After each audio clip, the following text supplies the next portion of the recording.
Ang bongga ni TJ Monterde, ha? Pagkatapos ng mapuno ni TJ ang tatlong night concert niya sa Araneta Coliseum ay agad-agad namang na-sold out na ang US concert niya. Nag-post na nga ang concert promoter na si Burst Enterprises tungkol doon. Ang Sarili Nating Mundo, San Francisco at Los Angeles, California shows nga ay sold out na raw. On March 14 ang show ni TJ sa Fox Theater Redwood City at March 15 naman ang concert niya sa The Grand Theater sa Anaheim.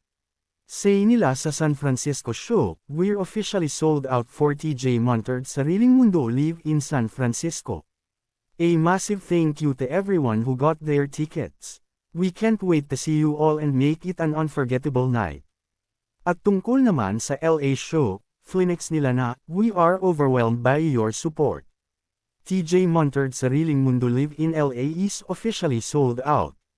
Bale kasama si KZ bilang special guest sa Sarili Nating Mundo concert tour ni TJ.